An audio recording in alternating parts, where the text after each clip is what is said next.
Tout s'est joué en à peine 7 minutes, un intervalle dérisoire qui pourtant a suffi à déclencher la plus violente secousse diplomatique entre l'Europe et les États-Unis depuis le refus français de suivre Washington dans la guerre d'Irak en 2003. En quelques instants seulement, la question explosive du partage des dépenses militaires faisait vaciller l'OTAN comme rarement auparavant. Donald Trump venait tout juste d'achever une longue tirade contre les Européens, accusés selon lui de vivre confortablement sous la protection américaine tout en refusant d'en assumer le coût réel. Convaincu d'avoir publiquement exposé l'ingratitude française devant tous les dirigeants de l'Alliance réunis à Bruxelles, il lançait à Sébastien Lecornu ce regard chargé de mépris qu'il réservait aux responsables et qu'il jugeait faibles, persuadé d'avoir remporté la joute. Mais la scène prit soudain un tournant inattendu. Le premier ministre français se leva calmement et prononça quelques phrases qui eurent l'effet d'un arrêt sur image pour toute la délégation américaine. Il ne s'agissait plus d'une simple dispute technique sur les pourcentages des budgets militaires. C'était autre chose. Le moment précis où un dirigeant de 39 ans fit comprendre au président des États-Unis que l'époque où Washington dictait ses conditions à l'Europe touchait désormais à sa fin. Pour mesurer l'onde de choc qui allait bientôt traverser la salle du sommet de l'OTAN, il faut revenir quelques mois plus tôt. En janvier, lorsque Donald Trump reprit les rênes de la Maison-Blanche, son retour s'accompagna d'une promesse de campagne aussi spectaculaire que provocatrice. Si les Européens ne commençaient pas à payer beaucoup plus pour leur sécurité, les soldats américains quitteraient progressivement le continent. Certes, ce refrain faisait déjà partie du vocabulaire habituel du Trumpisme, mais cette fois, le président semblait déterminé à transformer la menace en décision concrète. Dans le bureau ovale redécoré à son goût pour le clinquant doré, Trump convoquait régulièrement son nouveau chef du Pentagone, le général Mike Waltz, ancien béret vert, reconverti en stratège politique républicain, pour définir ce qu'il appelait sa nouvelle vision de l'Alliance Atlantique. L'idée, résumée sans détour, était presque commerciale. Faire de l'OTAN une sorte de club payant où chaque membre verserait une contribution calculée selon la protection militaire fournie par les États-Unis. Lors d'une réunion du Conseil de sécurité nationale, Trump fulminait. Cela fait 75 ans que les Européens se cachent sous notre bouclier nucléaire sans payer ce qu'ils devraient. La France consacre 2,1% de sa richesse nationale à la défense. C'est dérisoire. Nous sommes à 3%. Qu'il monte au moins à 5%, sinon nous retirons nos troupes. Pourtant, cette fixation presque comptable sur les pourcentages du PIB dissimulait une réalité stratégique bien plus complexe que le président américain refusait obstinément de reconnaître. Les États-Unis ne stationnaient pas près de 100 000 militaires en Europe par pure générosité envers des alliés reconnaissants, mais parce que cette présence servait directement leurs propres intérêts. Les bases américaines réparties sur le continent européen n'étaient pas de simples positions défensives. Elles formaient un réseau logistique essentiel à la projection de puissance américaine. L'exemple le plus frappant était la base aérienne de Ramstein, en Allemagne, véritable carrefour opérationnel pour les interventions militaires des États-Unis au Moyen-Orient et en Afrique. Sans cette plateforme stratégiquement située, Washington serait contraint de déployer ses forces directement depuis le territoire américain, ce qui multiplierait par 4 les coûts de transport et ralentirait considérablement la capacité de réaction rapide. Selon certaines estimations internes du Pentagone, Ramstein permettait à elle seule d'économiser environ 23 milliards de dollars chaque année en dépenses de projection militaire. À cela s'ajoutait un autre avantage majeur, soigneusement absent de la rhétorique trumpiste: l'immense réseau de renseignement américain installé en Europe.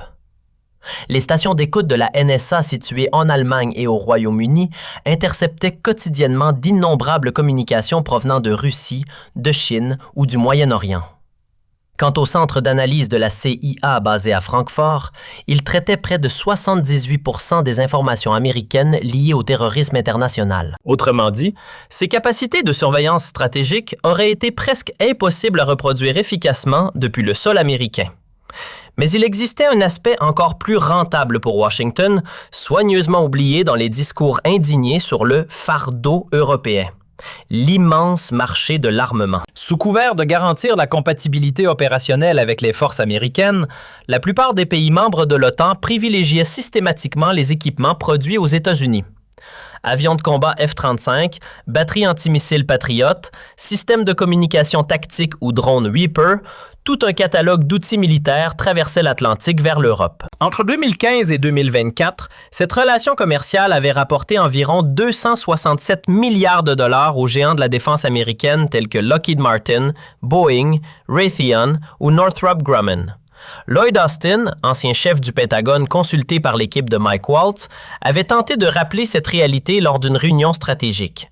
Monsieur le Président, notre présence sur le continent européen n'est pas un acte de générosité. C'est un investissement extrêmement rentable pour les États-Unis. Projections militaires facilitées, accès aux renseignements et contrats industriels colossaux. Quitter l'Europe nous ferait perdre bien davantage que ce que nous prétendons économiser. Mais ce type d'analyse, nuancée et stratégique, se heurtait à l'imperméabilité intellectuelle de Trump. Tout ce qui ne correspondait pas à sa vision simple et binaire du monde était aussitôt écarté. Dans son esprit façonné par des décennies de négociations immobilières à New York, les relations internationales relevaient d'un calcul élémentaire. Soit l'Amérique encaisse un bénéfice, soit elle se fait exploiter. Les avantages stratégiques indirects, eux, n'entraient tout simplement pas dans l'équation. Fidèle à cette logique marchande, Trump considérait l'OTAN comme un simple bilan financier. Il chargea donc son équipe économique, désormais pilotée par le nouveau secrétaire au Trésor Scott Bessent, de déterminer le coût exact de la protection fournie par les États-Unis au continent européen. L'objectif était clair: présenter aux Alliés une facture détaillée lors du prochain sommet de l'Alliance. En avril 2025, le Trésor produisit un rapport confidentiel au titre révélateur, Allied Defense Subsidy Assessment, dans lequel le coût total de la présence militaire américaine en Europe était évalué à près de 7 000 milliards de dollars. Ce chiffre spectaculaire résultait d'un calcul aussi ambitieux que discutable. Non seulement les dépenses directes liées au stationnement des troupes y étaient incluses, mais les économistes du Trésor avaient également ajouté toute une série de coûts indirects soigneusement assemblés pour gonfler la somme finale. Leur méthode relevait presque de l'acrobatie comptable. Les frais de recherche et développement de chaque système d'armes déployé en Europe depuis 1940 étaient comptabilisés, même lorsque ces technologies servaient aussi les intérêts américains ailleurs sur la planète. Les salaires de tous les militaires ayant été stationnés sur le continent étaient également pris en compte, y compris leur future pension de retraite. Et comme si cela ne suffisait pas, les analystes avaient même inventé une estimation des profits économiques que les États-Unis auraient prétendument manqué en maintenant leurs forces en Europe plutôt qu'en les déployant dans d'autres régions du monde. Le rapport allait encore plus loin dans l'audace comptable. Parmi les lignes budgétaires figurait une notion particulièrement inventive, le fameux coût d'opportunité du capital. En clair, les experts du Trésor avaient tenté de calculer les intérêts hypothétiques que les 7 000 milliards de dollars auraient pu produire s'ils avaient été injectés dans l'économie américaine plutôt que consacrés à la présence militaire en Europe. Grâce à ce raisonnement pour le moins acrobatique, l'addition finale explosait littéralement. Selon les calculs de l'équipe économique de Trump, l'ardoise européenne atteignait désormais près de 40 000 milliards de dollars. Lors de la présentation du rapport devant les membres du cabinet, le secrétaire au Trésor, Scott Bessent, détailla la facture avec un sérieux imperturbable.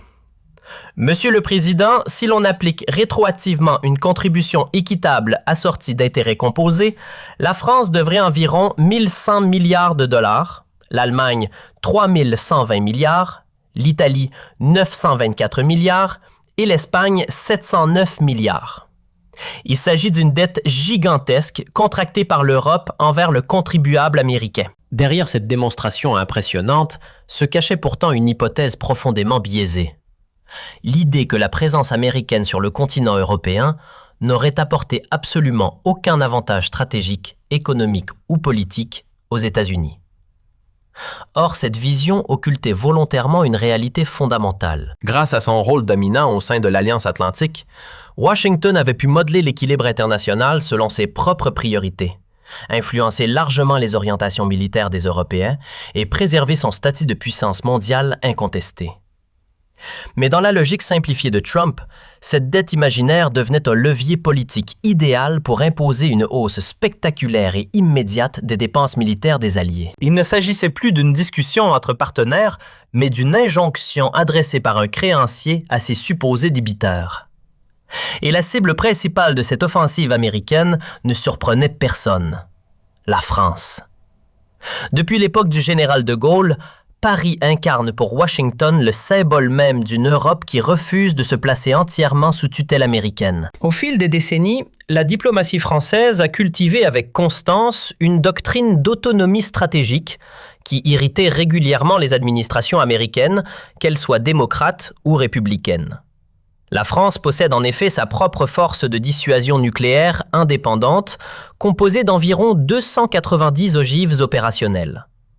Elle avait également quitté le commandement militaire intégré de l'OTAN entre 1966 et 2009 afin d'affirmer sa souveraineté stratégique. Sur la scène internationale, Paris n'hésitait pas non plus à s'écarter des positions de Washington au Conseil de sécurité de l'ONU et défendait depuis longtemps l'idée d'une défense européenne capable, à terme, de réduire la dépendance du continent envers la protection militaire américaine.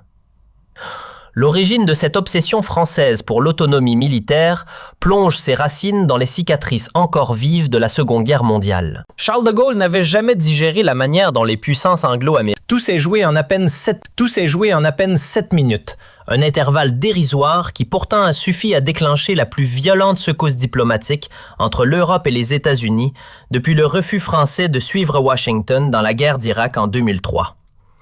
En quelques instants seulement, la question explosive du partage des dépenses militaires faisait vaciller l'OTAN comme rarement auparavant. Donald Trump venait tout juste d'achever une longue tirade contre les Européens, accusés selon lui de vivre confortablement sous la protection américaine tout en refusant d'en assumer le coût réel. Convaincu d'avoir publiquement exposé l'ingratitude française devant tous les dirigeants de l'Alliance réunis à Bruxelles, il lançait à Sébastien Lecornu ce regard chargé de mépris qu'il réservait aux responsables et qu'il jugeait faibles, persuadé d'avoir remporté la joute. Mais la scène prit soudain un tournant inattendu. Le premier ministre français se leva calmement et prononça quelques phrases qui eurent l'effet d'un arrêt sur image pour toute la délégation américaine. Il ne s'agissait plus d'une simple dispute technique sur les pourcentages des budgets militaires. C'était autre chose. Le moment précis où un dirigeant de 39 ans fit comprendre au président des États-Unis que l'époque où Washington dictait ses conditions à l'Europe touchait désormais à sa fin. Pour mesurer l'onde de choc qui allait bientôt traverser la salle du sommet de l'OTAN, il faut revenir quelques mois plus tôt. En janvier, lorsque Donald Trump reprit les rênes de la Maison-Blanche, son retour s'accompagna d'une promesse de campagne aussi spectaculaire que provocatrice. Si les Européens ne commençaient pas à payer beaucoup plus pour leur sécurité, les soldats américains quitteraient progressivement le continent. Certes, ce refrain faisait déjà partie du vocabulaire habituel du Trumpisme, mais cette fois, le président semblait déterminé à transformer la menace en décision concrète. Dans le bureau ovale redécoré à son goût pour le clinquant doré, Trump convoquait régulièrement son nouveau chef du Pentagone, le général Mike Waltz, ancien béret vert, reconverti en stratège politique républicain, pour définir ce qu'il appelait sa nouvelle vision de l'Alliance Atlantique. L'idée, résumée sans détour, était presque commerciale. Faire de l'OTAN une sorte de club payant où chaque membre verserait une contribution calculée selon la protection militaire fournie par les États-Unis. Lors d'une réunion du Conseil de sécurité nationale, Trump fulminait. Cela fait 75 ans que les Européens se cachent sous notre bouclier nucléaire sans payer ce qu'ils devraient. La France consacre 2,1% de sa richesse nationale à la défense. C'est dérisoire. Nous sommes à 3%. Qu'il monte au moins à 5%, sinon nous retirons nos troupes. Pourtant, cette fixation presque comptable sur les pourcentages du PIB dissimulait une réalité stratégique bien plus complexe que le président américain refusait obstinément de reconnaître. Les États-Unis ne stationnaient pas près de 100 000 militaires en Europe par pure générosité envers des alliés reconnaissants, mais parce que cette présence servait directement leurs propres intérêts. Les bases américaines réparties sur le continent européen n'étaient pas de simples positions défensives. Elles formaient un réseau logistique essentiel à la projection de puissance américaine.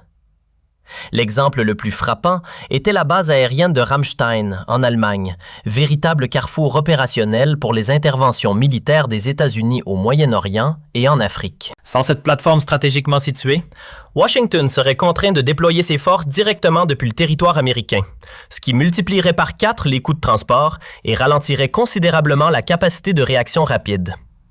Selon certaines estimations internes du Pentagone, Ramstein permettait à elle seule d'économiser environ 23 milliards de dollars chaque année en dépenses de projection militaire. À cela s'ajoutait un autre avantage majeur, soigneusement absent de la rhétorique trumpiste: l'immense réseau de renseignement américain installé en Europe. Les stations d'écoute de la NSA situées en Allemagne et au Royaume-Uni interceptaient quotidiennement d'innombrables communications provenant de Russie, de Chine ou du Moyen-Orient. Quant au centre d'analyse de la CIA basé à Francfort, il traitait près de 78% des informations américaines liées au terrorisme international. Autrement dit, ces capacités de surveillance stratégique auraient été presque impossibles à reproduire efficacement depuis le sol américain. Mais il existait un aspect encore plus rentable pour Washington, soigneusement oublié dans les discours indignés sur le fardeau européen: l'immense marché de l'armement. Sous couvert de garantir la compatibilité opérationnelle avec les forces américaines, la plupart des pays membres de l'OTAN privilégiaient systématiquement les équipements produits aux États-Unis. Avions de combat F-35, batteries antimissiles Patriot, systèmes de communication tactique ou drones Reaper, tout un catalogue d'outils militaires traversait l'Atlantique vers l'Europe. Entre 2015 et 2024, cette relation commerciale avait rapporté environ 267 milliards de dollars aux géants de la défense américaine tels que Lockheed Martin, Boeing, Raytheon ou Northrop Grumman. Lloyd Austin, ancien chef du Pentagone consulté par l'équipe de Mike Waltz, avait tenté de rappeler cette réalité lors d'une réunion stratégique. Monsieur le Président, notre présence sur le continent européen n'est pas un acte de générosité. C'est un investissement extrêmement rentable pour les États-Unis. Projection militaire facilitée, accès aux renseignements et contrats industriels colossaux. Quitter l'Europe nous ferait perdre bien davantage que ce que nous prétendons économiser. Mais ce type d'analyse, nuancée et stratégique, se heurtait à l'imperméabilité intellectuelle de Trump. Tout ce qui ne correspondait pas à sa vision simple et binaire du monde était aussitôt écarté. Dans son esprit façonné par des décennies de négociations immobilières à New York, les relations internationales relevaient d'un calcul élémentaire. Soit l'Amérique encaisse un bénéfice, soit elle se fait exploiter. Les avantages stratégiques indirects, eux, n'entraient tout simplement pas dans l'équation. Fidèle à cette logique marchande, Trump considérait l'OTAN comme un simple bilan financier. Il chargea donc son équipe économique, désormais pilotée par le nouveau secrétaire au Trésor Scott Bessent, de déterminer le coût exact de la protection fournie par les États-Unis au continent européen. L'objectif était clair: présenter aux Alliés une facture détaillée lors du prochain sommet de l'Alliance. En avril 2025, le Trésor produisit un rapport confidentiel au titre révélateur, Allied Defense Subsidy Assessment, dans lequel le coût total de la présence militaire américaine en Europe était évalué à près de 7 000 milliards de dollars. Ce chiffre spectaculaire résultait d'un calcul aussi ambitieux que discutable. Non seulement les dépenses directes liées au stationnement des troupes y étaient incluses, mais les économistes du Trésor avaient également ajouté toute une série de coûts indirects soigneusement assemblés pour gonfler la somme finale. Leur méthode relevait presque de l'acrobatie comptable. Les frais de recherche et développement de chaque système d'armes déployé en Europe depuis 1940 étaient comptabilisés, même lorsque ces technologies servaient aussi les intérêts américains ailleurs sur la planète. Les salaires de tous les militaires ayant été stationnés sur le continent étaient également pris en compte, y compris leur future pension de retraite. Et comme si cela ne suffisait pas, les analystes avaient même inventé une estimation des profits économiques que les États-Unis auraient prétendument manqué en maintenant leurs forces en Europe plutôt qu'en les déployant dans d'autres régions du monde. Le rapport allait encore plus loin dans l'audace comptable. Parmi les lignes budgétaires figurait une notion particulièrement inventive, le fameux coût d'opportunité du capital. En clair, les experts du Trésor avaient tenté de calculer les intérêts hypothétiques que les 7 000 milliards de dollars auraient pu produire s'ils avaient été injectés dans l'économie américaine plutôt que consacrés à la présence militaire en Europe. Grâce à ce raisonnement pour le moins acrobatique, l'addition finale explosait littéralement. Selon les calculs de l'équipe économique de Trump, l'ardoise européenne atteignait désormais près de 40 000 milliards de dollars. Lors de la présentation du rapport devant les membres du cabinet, le secrétaire au Trésor, Scott Bessent, détailla la facture avec un sérieux imperturbable. « Monsieur le Président, si l'on applique rétroactivement une contribution équitable assortie d'intérêts composés, la France devrait environ 1 100 milliards de dollars, l'Allemagne 3 120 milliards, l'Italie 924 milliards et l'Espagne 709 milliards. Il s'agit d'une dette gigantesque contractée par l'Europe envers le contribuable américain. Derrière cette démonstration impressionnante se cachait pourtant une hypothèse profondément biaisée. L'idée que la présence américaine sur le continent européen n'aurait apporté absolument aucun avantage stratégique, économique ou politique aux États-Unis. Or, cette vision occultait volontairement une réalité fondamentale. Grâce à son rôle dominant au sein de l'Alliance atlantique, Washington avait pu modeler l'équilibre international selon ses propres priorités, influencer largement les orientations militaires des Européens et préserver son statut de puissance mondiale incontestée. Mais dans la logique simplifiée de Trump, cette dette imaginaire devenait un levier politique idéal pour imposer une hausse spectaculaire et immédiate des dépenses militaires des Alliés. Il ne s'agissait plus d'une discussion entre partenaires, mais d'une injonction adressée par un créancier à ses supposés débiteurs. Et la cible principale de cette offensive américaine ne surprenait personne: la France. Depuis l'époque du général de Gaulle, Paris incarne pour Washington le symbole même d'une Europe qui refuse de se placer entièrement sous tutelle américaine. Au fil des décennies, la diplomatie française a cultivé avec constance une doctrine d'autonomie stratégique qui irritait régulièrement les administrations américaines, qu'elles soient démocrates ou républicaines. La France possède en effet sa propre force de dissuasion nucléaire indépendante, composée d'environ 290 ogives opérationnelles. Elle avait également quitté le commandement militaire intégré de l'OTAN entre 1966 et 2009 afin d'affirmer sa souveraineté stratégique. Sur la scène internationale, Paris n'hésitait pas non plus à s'écarter des positions de Washington au Conseil de sécurité de l'ONU et défendait depuis longtemps l'idée d'une défense européenne capable, à terme, de réduire la dépendance du continent envers la protection militaire américaine. L'origine de cette obsession française pour l'autonomie militaire plonge ses racines dans les cicatrices encore vives de la Seconde Guerre mondiale. Charles de Gaulle n'avait jamais digéré la manière dont les puissances anglo-américaines l'avaient tenu à l'écart des grandes décisions stratégiques de l'époque. L'exemple le plus symbolique restait le débarquement de Normandie. Une opération censée libérer la France, mais organisée sans véritable participation française dans les choix militaires. Pour de Gaulle, cette mise à l'écart fut une humiliation durable, et elle donna naissance à une doctrine claire. Jamais plus la sécurité fondamentale du pays ne dépendrait d'une puissance étrangère, même alliée. Au fil des décennies, ses successeurs, de Pompidou à Macron, en passant par Mitterrand et Chirac, ont conservé cette ligne directrice d'indépendance stratégique, avec des nuances selon les contextes politiques. Même lorsque Nicolas Sarkozy décida de réintégrer la structure militaire intégrée de l'OTAN, il le fit à ces conditions. La dissuasion nucléaire française resterait totalement souveraine et des officiers français devraient occuper des positions importantes au sein de l'appareil militaire de l'Alliance. Aux yeux de Donald Trump, cette attitude française, héritée de plusieurs décennies d'affirmations stratégiques, relevait presque de l'insolence.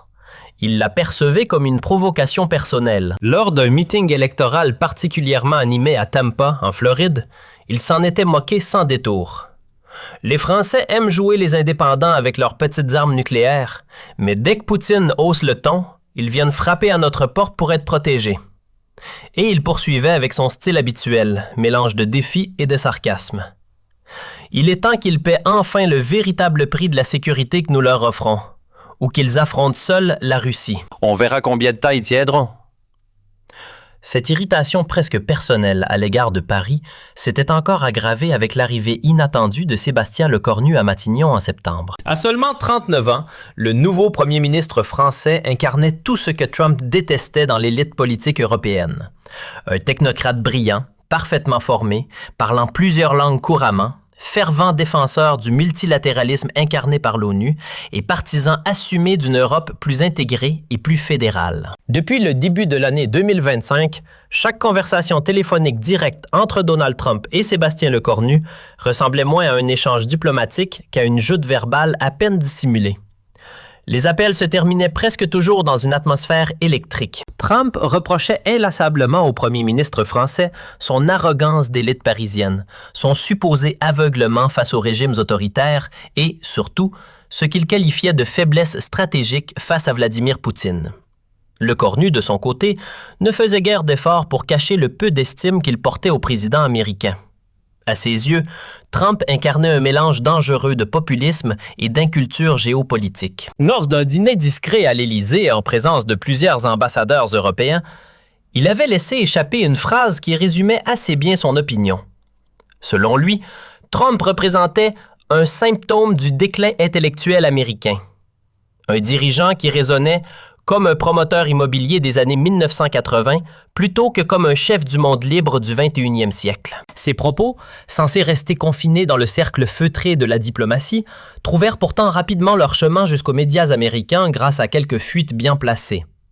La réaction de Trump ne se fit pas attendre. À l'aube, depuis sa résidence de Mar-a-Lago, il lança une série de messages furieux sur les réseaux sociaux. Lecornu, ce dirigeant pathétique d'un pays en faillite sociale, se permet d'attaquer l'Amérique qui protège la France depuis 8 décennies. Sans nous, il parlerait allemand ou russe aujourd'hui. Quelle ingratitude! Cette escalade rhétorique entre les deux hommes plongea rapidement la relation franco-américaine dans une atmosphère particulièrement toxique. Les diplomates du Quai d'Orsay, comme ceux du département d'État, tentaient tant bien que mal de préserver des canaux de communication fonctionnels. Mais la rivalité personnelle entre Trump et Lecornu sabotait presque systématiquement toute tentative de dialogue apaisé. C'est dans ce climat tendu que s'ouvrit le 15 juillet 2025 le sommet de l'OTAN à Bruxelles. Officiellement, la réunion devait porter sur la modernisation de la défense collective de l'Alliance. Officieusement, chacun savait déjà que Washington comptait utiliser cette tribune pour adresser un ultimatum clair aux Européens concernant leurs dépenses militaires. Lorsque Donald Trump atterrit à Bruxelles, il n'était pas venu pour discuter, mais pour imposer. Autour de lui, une délégation soigneusement sélectionnée parmi ses alliés les plus fidèles l'accompagnait, tous déterminés à défendre sa vision très commerciale de l'Alliance atlantique. Pendant plusieurs semaines, ces équipes avaient peaufiné une présentation impressionnante. 47 diapositives censées démontrer que Washington supportait une part injustement excessive du coût de la sécurité européenne. Le message était clair et préparé avec une précision quasi théâtrale. Les États-Unis exigeaient un rééquilibrage financier immédiat et non négociable. La délégation américaine réunissait d'ailleurs les figures les plus combatives de l'administration. Mike Waltz, ancien béret vert devenu secrétaire à la Défense et connu pour ses critiques acerbes envers l'Europe. Marco Rubio, chef de la diplomatie et partisan d'une ligne dure au sein de l'OTAN. Kash Patel, patron de la CIA et loyaliste absolu du président. Sans oublier Scott Bessent, ministre des Finances et principal architecte de la fameuse théorie selon laquelle l'Europe devait une dette colossale à l'Amérique. La veille du sommet, installé dans la suite présidentielle du Steigenberger Grand Hôtel de Bruxelles, Trump résumait sa stratégie devant ses conseillers avec son franc-parler habituel. Ces Européens trop confortables vont enfin comprendre que nous ne sommes pas leur armée gratuite. Soit ils consacrent immédiatement 5% de leur richesse nationale à la défense, comme je l'exige, soit nous commencerons à retirer nos soldats et même nos garanties nucléaires. Il n'y aura aucune négociation. Cette tactique reposait sur un calcul politique qui semblait logique à première vue, mais qui reposait en réalité sur une erreur d'appréciation majeure. Dans l'esprit de Trump, les Européens étaient trop divisés entre eux, trop dépendants de la puissance militaire américaine et trop inquiets face à la Russie pour envisager une résistance collective.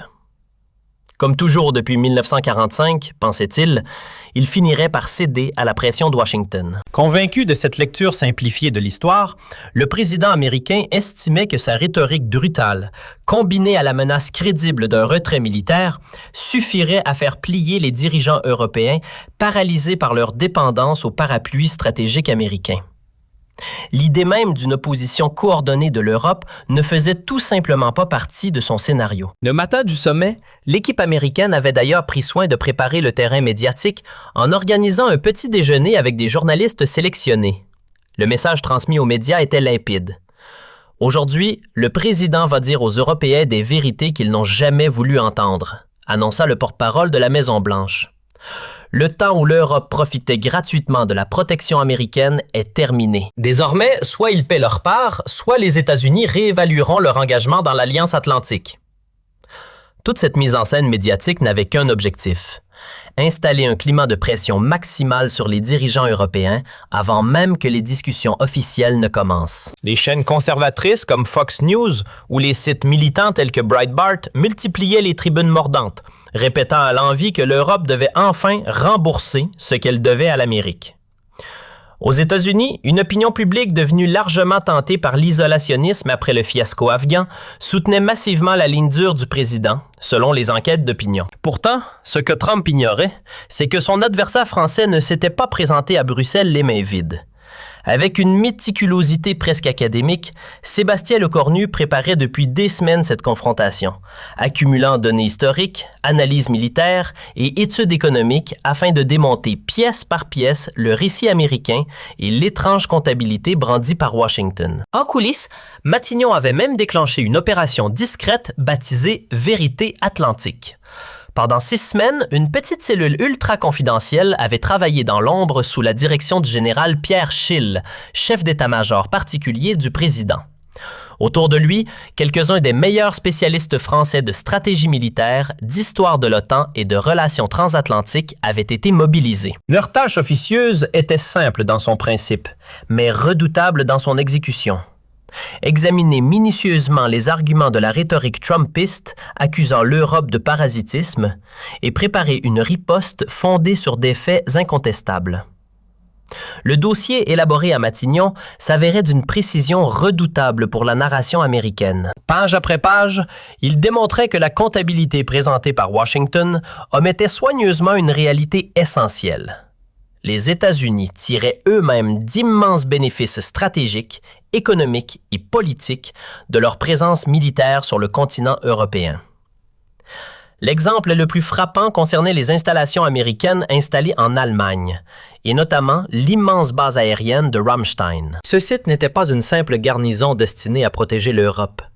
Il constituait un véritable carrefour logistique pour les opérations militaires américaines menées au Moyen-Orient, en Afrique et même en Asie centrale. Sans ces infrastructures positionnées au cœur du continent européen, les forces américaines devraient être projetées directement depuis la côte est des États-Unis, ce qui ferait exploser les coûts de transport aérien et maritime et ralentirait fortement la capacité d'intervention rapide qui fait la force de l'armée américaine. Selon des documents de planification stratégique classifiés du Pentagone, que les services français avaient réussi à consulter discrètement, ces bases européennes permettaient d'économiser chaque année près de 34 milliards de dollars en frais de projection militaire.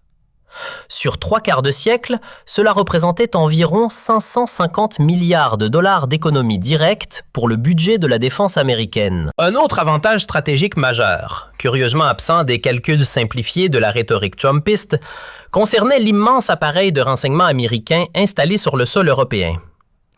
Sur tout le continent, les infrastructures d'écoute électronique de la NSA formaient un réseau colossal. En Allemagne, au Royaume-Uni ou encore en Italie, ces stations captaient chaque jour des flux gigantesques de communications téléphoniques et numériques provenant de Russie, de Chine, d'Iran ou du Moyen-Orient. De leur côté, les centres d'analyse de la CIA basés à Francfort, Munich et Londres traitaient près de 78% des informations américaines liées au terrorisme international, au trafic de drogue et à la prolifération nucléaire. Autrement dit, une part écrasante du renseignement mondial de Washington passait par ces plateformes européennes. Reproduire un tel système directement depuis le territoire américain aurait été extrêmement difficile, voire techniquement irréalisable, en raison des distances satellites et des contraintes physiques de transmission des signaux. L'Europe offrait simplement une position géographique idéale pour surveiller la majeure partie de l'hémisphère oriental. Lors du briefing stratégique final organisé à Matignon, le général Pierre Schill résuma la situation avec une pointe de satisfaction. Les Américains nous présentent une facture de 1237 milliards de dollars pour 75 ans de présence militaire en Europe, expliqua-t-il au Premier ministre. Pourtant, nos calculs démontrent qu'en tenant compte des bénéfices industriels, commerciaux et opérationnels générés par leur implantation sur le continent, Washington a en réalité engrangé plus de 140 milliards de dollars de gains stratégiques nets. Si l'on applique une logique comptable sérieuse, la conclusion est simple. Ce ne sont pas les Européens qui doivent de l'argent aux États-Unis. C'est exactement l'inverse. Et ce n'était pas tout. L'enquête française révélait un élément encore plus embarrassant pour Washington. Les interventions militaires américaines en Irak et en Afghanistan avaient coûté extrêmement cher aux alliés européens. Entre 2001 et 2021, les pays de l'OTAN avaient déboursé plus de 340 milliards d'euros pour soutenir ces opérations, à travers des contributions militaires directes, mais aussi de nombreuses dépenses indirectes rarement mentionnées publiquement. Au total, près de 140 000 soldats européens avaient été envoyés sur ces théâtres d'opérations décidés par Washington sans véritable consultation préalable. Le bilan humain fut également lourd. Plus de 20 000 militaires européens tués et environ 8 400 blessés graves dans des conflits qui ne répondaient pas directement aux intérêts de sécurité du continent, mais servaient principalement la stratégie américaine au Moyen-Orient. La France, à elle seule, avait consacré environ 47 milliards d'euros à ces campagnes, avec 12 000 soldats déployés en Afghanistan pendant 13 ans, 88 morts et près de 700 blessés, sans compter les traumatismes durables chez de nombreux vétérans.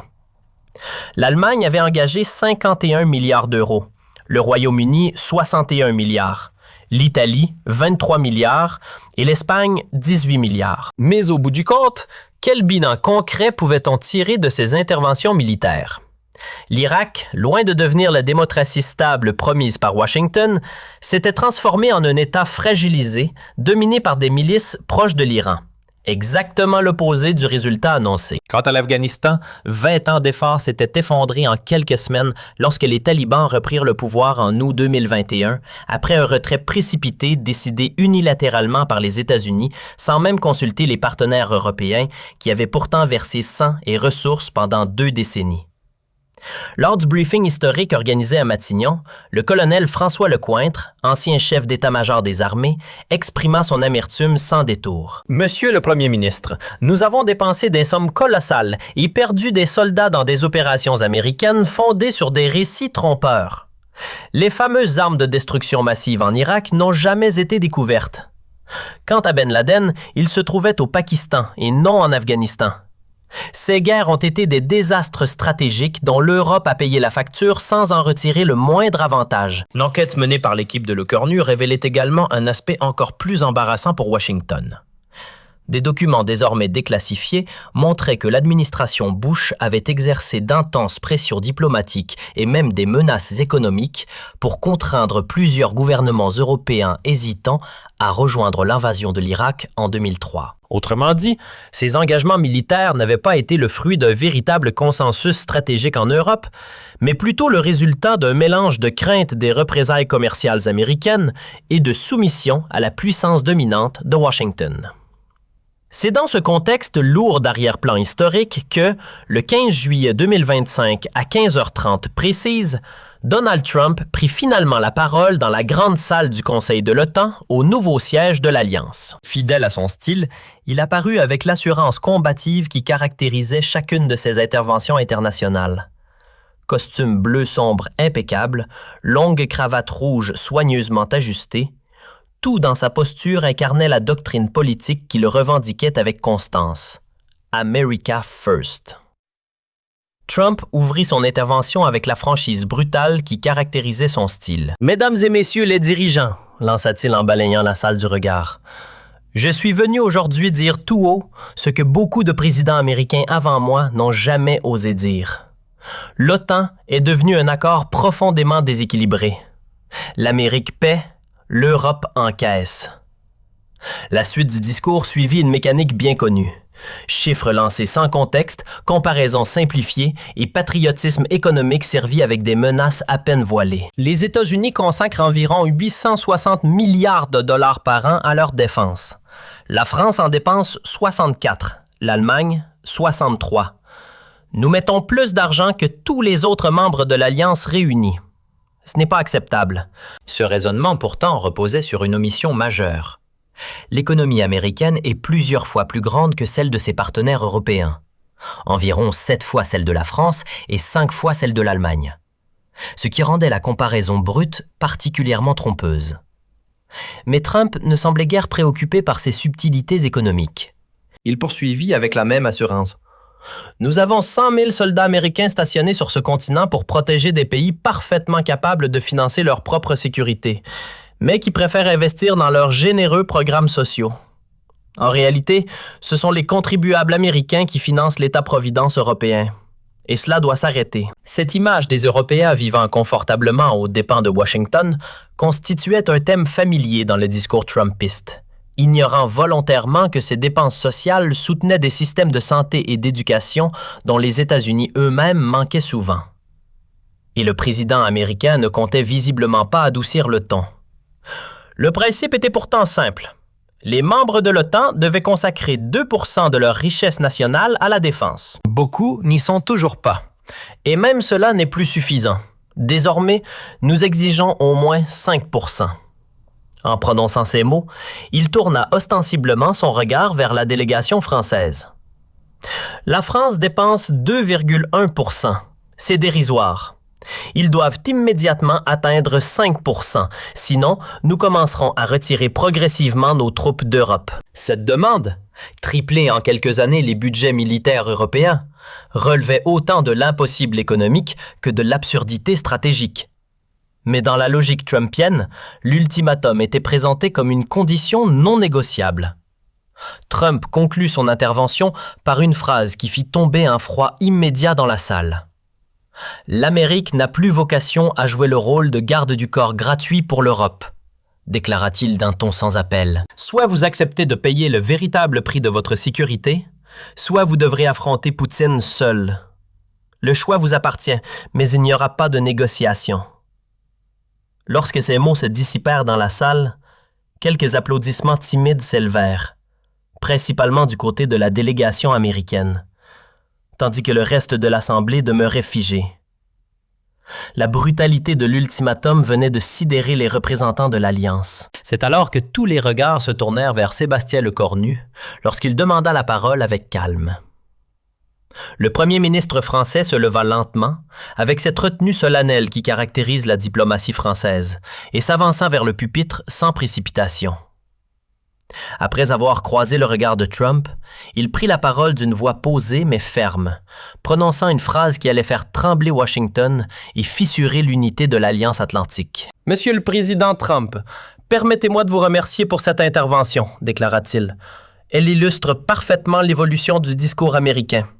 Un mélange préoccupant d'arrogance et de comptabilité très créative. L'attaque était directe, presque chirurgicale.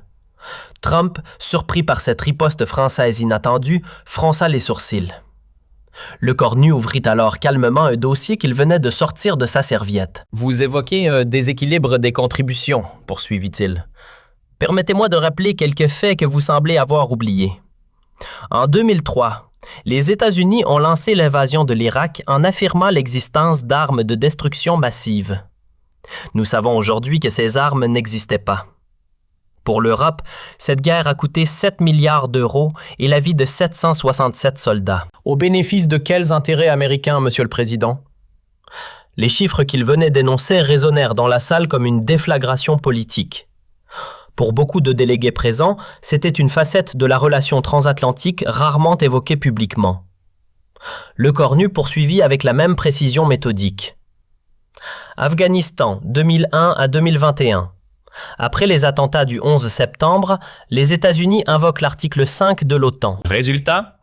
20 années de guerre, 140 000 soldats européens envoyés sur le terrain, 130 milliards d'euros dépensés par l'Europe, pour aboutir finalement à un effondrement total et à un retrait chaotique décidé unilatéralement par Washington.